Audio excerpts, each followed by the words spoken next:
Good morning, my dear students. This is your Kuldeep sir, and you are watching your favorite YouTube channel माँ Vaishno English facts. बेटा, जैसा कि आप जानते हो कि इस चैनल पे मैं सारे इंग्लिश के फैक्ट्स बताता हूं, तो आज मैं आप लोगों के लिए एक बहुत ही कमाल का अच्छा टॉपिक लेके आया हूं, जिसमें मैं आपको बिफोर और आफ्टर का यूज पढ़ाऊंगा, जिसमें मैं आपको पास्ट परफेक्ट टेंस पढ़ाऊंगा, जिसमें मैं आपको कॉम्प्लेक्स सेंटेंस पढ़ाऊंगा, जिसमें मैं आपको सबऑर्डिनेट कंजंक्शन बताऊंगा। इतना सब एक वीडियो में देखो। अभी क्योंकि आपके पेपर की डेट्स जो है, बोर्ड एग्जाम की डेट्स नजदीक आ रही हैं, इसके अलावा आप अगर किसी कॉम्पिटिटिव एग्जाम की भी तैयारी कर रहे हो तो भी ये वीडियो आपके लिए बहुत ज्यादा हेल्पफुल है। और आज से मुझसे जुड़ो, अपने कुलदीप सर से जुड़ो, और जिस भी एग्जाम की आप तैयारी कर रहे हो बिंदास होकर पढ़ाई लिखाई करो। तो समझो भाई, अब देखो बेटा, मैं आपको आज क्या क्या इस वीडियो में बताने वाला हूं। 5 मिनट में देखो अभी क्या क्या मैं बता दूं।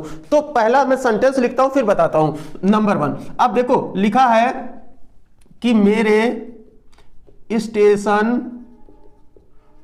पहुंचने से पहले या बाद ट्रेन चली गई थी। अब देखो बच्चे, ये इतना एक सेंटेंस मैंने लिखा है। अब इसमें क्या है कि भाई पहले और बाद कंजंक्शन का यूज किया गया है, तो इसमें आपको क्या क्या करना है ये समझने का प्रयास करें। पहले और बाद का यूज किया गया है। मेरे स्टेशन पहुंचने से पहले या बाद में ट्रेन चली गई थी। अब यहां पर ध्यान से समझना, एक एक बारीकी को समझना। अभी अगर कंपाउंड कॉम्प्लेक्स सेंटेंस नहीं आते वो भी समझो, सबऑर्डिनेट कंजंक्शन नहीं आता वो भी सब कुछ इसी वीडियो में समझो, परफेक्ट टेंस नहीं आता तो भी इसी वीडियो में समझो। ये सेंटेंस जो है अच्छे के ऊपर से निकल जाते। अब देखो बेटा, सबसे पहले तो अगर पहले और बाद वाला आपको सेंटेंस दिया गया है तो आपको करना क्या है, इधर वाले सेंटेंस को इधर उठाओ और इधर वाले सेंटेंस को इधर उठाओ। क्लियर? इतना समझ गए? तो भाई इधर वाला जो है सबसे पहले आप इसको बनाना प्रयास करो। तो बनाने का प्रयास करोगे कब? जब आपको सेंटेंस में पहले दिया गया हो। पहले दिया गया हो तो सबसे पहले तो आप ये समझो कि भाई पहले दिया गया तो पहले की अंग्रेजी आफ्टर लगाऊं या बिफोर लगाऊं? तो पहले की अंग्रेजी बिफोर लगाओ। तो बिफोर लगाया तो ये याद रखना, अगर बिफोर है तो हैड क्लाउज पहले आएगा। क्या आएगा? हैड। भाई पहले है तो बिफोर है तो हैड बिफोर आएगा। क्लियर? तो ये लगाया, उसके बाद में वर्ब का तीसरा फॉर्म लगाया, और फिर आपने अदर वर्ड है कुछ तो लगा दिया, नहीं है तो मत लगाओ, कोई जरूरत नहीं। इसके बाद में फिर आपने क्या लगाया, यहां पर पहले है तो पहले की अंग्रेजी लगाई बिफोर, बिफोर।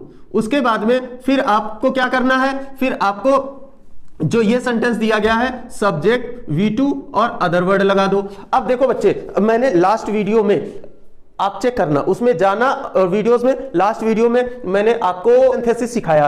अब उस सिंथेसिस में बिफोर और आफ्टर भी था। अब देखो बच्चे, जहां पर ये बिफोर ये लगा है ना, ये आपका कंजंक्शन है। आपका इधर वाला सेंटेंस और इधर वाले सेंटेंस को आपस में जोड़ रहा है। अब जोड़ रहा है तो ये कंजंक्शन हो गया, और इधर वाला क्या है, इस पर डिपेंड भी है। क्लियर? तो ये आपका सबऑर्डिनेट कंजंक्शन हो जाएगा। क्या होगा? कंजंक्शन होगा। उसके बाद में ये आपका जो होगा ये सबऑर्डिनेट क्लाउज कहलाएगा। क्या बेटा कहलाएगा? क्लाउज।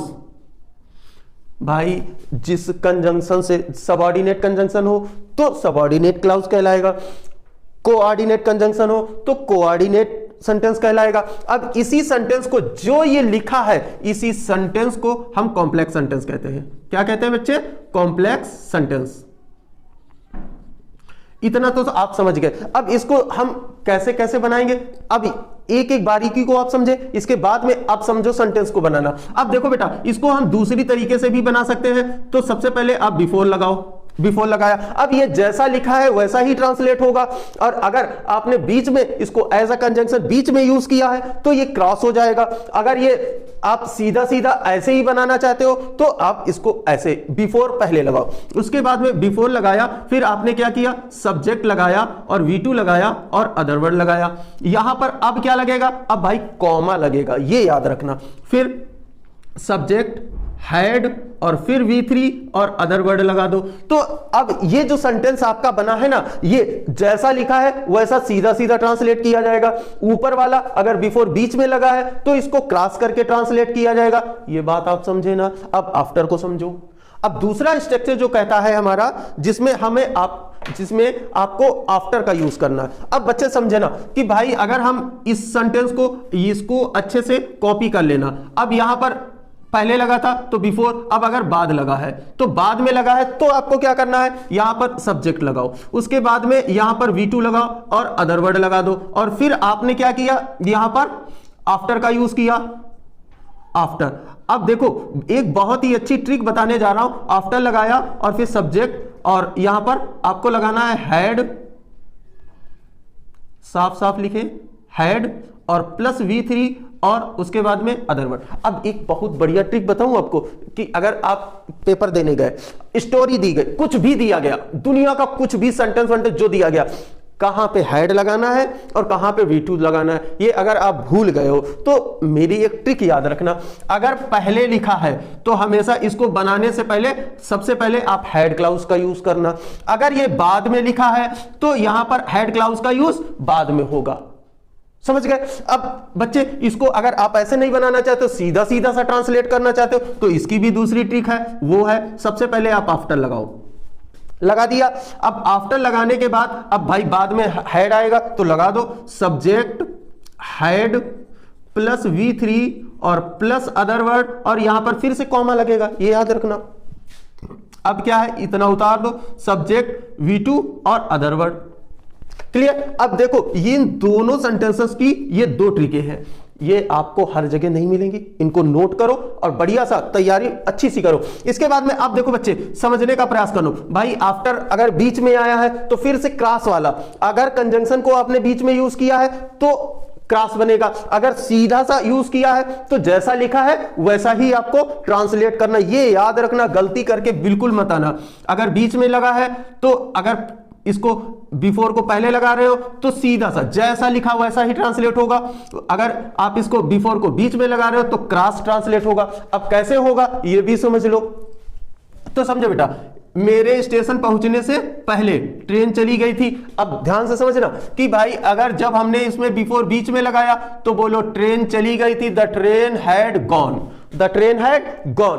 अब गॉन की जगह पे आप वेंट का भी गॉन की जगह पे आप डिपार्टेड का भी यूज कर सकते हो, लेफ्ट का भी यूज कर सकते हो। गॉन वेंट होता है हमारा V2, ये हमारा V3 लिखा है, ये हमारा V2 लिखा है, इसमें कंफ्यूज मत होना बच्चे। तो train had gone before I reached the station. अब यहां पर क्या है, हैड क्लाउज पहले आया, V2 क्लाउज बाद में आया। तो यहां पर अब इसको अगर मैं यहां बिफोर पहले लगाऊं तो जैसा लिखा है वैसा ही ट्रांसलेट होगा। तो मेरे स्टेशन पहुंचने से पहले before I reach the station the train had gone, मतलब ट्रेन चली गई थी। अब आपके समझ में आया कि भाई अगर बिफोर पहले तो सीधा सा, और अगर बिफोर बीच में तो क्रॉस।